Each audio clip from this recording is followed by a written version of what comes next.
KSRTC ನೂತನ classic ಬಸ್ಗಳನ್ನ ಪರಿಚಯಿಸಿದೆ. ಅಶ್ವಮೇಧ ಅನ್ನುವಂಥ ಹೆಸರಿನ ಈ ಹಿಂದೆ ನೀವು ರೆಡ್ ಬಸ್ಗಳನ್ನೇನು ಗಮನಿಸ್ತಾ ಇದ್ರಿ, ಸ್ವಲ್ಪ ಅದಕ್ಕೆ ಮಾಡಿಫೈಡ್ ಮಾಡಿ ಅಶ್ವಮೇಧ ಅಂತ ಹೊಸ ಬಸ್ಗಳ ಪರಿಚಯ ಆಗಿದೆ.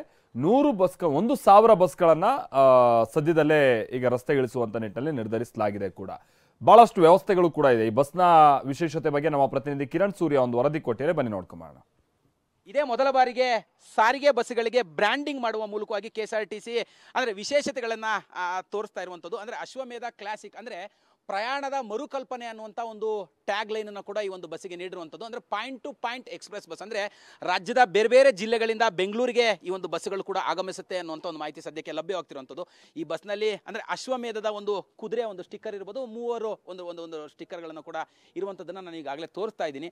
1000 ಹೊಸ ಬಸ್ಸುಗಳನ್ನು ಈಗಾಗಲೇ ಖರೀದಿ ಮಾಡಲಿಕ್ಕೆ ಮುಂದಾಗಿರುವಂಥದ್ದು. ಮೊದಲನೇ ಹಂತದಲ್ಲಿ 100 ಹೊಸ ಬಸ್ಸುಗಳು ಈಗಾಗಲೇ ಬಂದಿರುವಂಥದ್ದು. ಈ ಒಂದು 100 ಬಸ್ಸುಗಳಿಗೆ ರಾಜ್ಯದ ಮುಖ್ಯಮಂತ್ರಿ ಆಗಿರುವಂಥ ಸಿಎಂ ಸಿದ್ದರಾಮಯ್ಯನವರು, ಉಪಮುಖ್ಯಮಂತ್ರಿ ಆಗಿರುವಂಥ ಡಿ.ಕೆ. ಶಿವಕುಮಾರ್ ಅವರು ಹಾಗೂ ಸಾರಿಗೆ ಸಚಿವರಾಗಿರುವಂಥ ರಾಮಲಿಂಗಾರೆಡ್ಡಿ ಅವರು ಈ ಒಂದು ನಾಳೆ ಬಸ್ಗಳಿಗೆ ಹಸಿರು ನಿಶಾನೆಯನ್ನು ಕೂಡ ತೋರಿಸ್ತಾರೆ. ಒಳಭಾಗದಲ್ಲಿ ಏನೇನೆಲ್ಲ ವಿಶೇಷತೆಗಳಿದೆ ಅಂತೇಳಿ ನಾನು ನಿಮಗೆ ತೋರಿಸ್ತಾ ಹೋಗ್ತೀನಿ.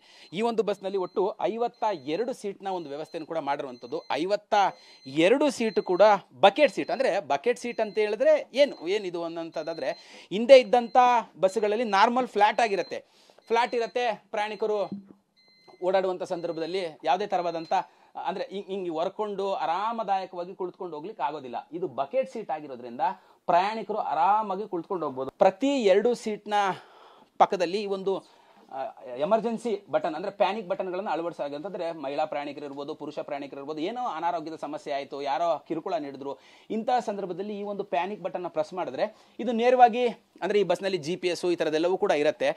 ಇದರ ಮೂಲಕವಾಗಿ KSRTCಯ ಒಂದು ಕಂಟ್ರೋಲ್ ರೂಮ್ಗೆ ಮಾಹಿತಿ ಹೋಗುತ್ತೆ. ಕಂಟ್ರೋಲ್ ರೂಮ್ಗೆ ಮಾಹಿತಿ ಹೋದಂಥ ಸಂದರ್ಭದಲ್ಲಿ ಅಲ್ಲಿಂದ ಈ ಬಸ್ಸಿನ ಕಂಡಕ್ಟರ್ ಡ್ರೈವರ್ಗಳಿಗೆ ಒಂದು ಮಾಹಿತಿಯನ್ನು ಕೂಡ ಕೊಡ್ತಾರೆ. ನಿಮ್ಮ ಬಸ್ನಲ್ಲಿ ಯಾರೋ ಪ್ಯಾನಿಕ್ ಬಟನ್ನ ಪ್ರೆಸ್ ಮಾಡಿದ್ದಾರೆ, ಏನಾಗಿದೆ, ಮಹಿಳಾ ಪ್ರಯಾಣಿಕರಿಗಾಗಿರ್ಬೋದು, ಪುರುಷ ಪ್ರಯಾಣಿಕರಿರ್ಬೋದು, ಏನೋ ಅನಾರೋಗ್ಯದ ಸಮಸ್ಯೆ, ಇಂಥದನ್ನು ಪರಿಶೀಲಿಸಿ ಅಂತೇಳಿ ಕಂಡಕ್ಟರ್ ಡ್ರೈವರ್ ಕೂಡ ಕೂಡಲೇ ಅಲರ್ಟ್ ಆಗ್ತಾರೆ.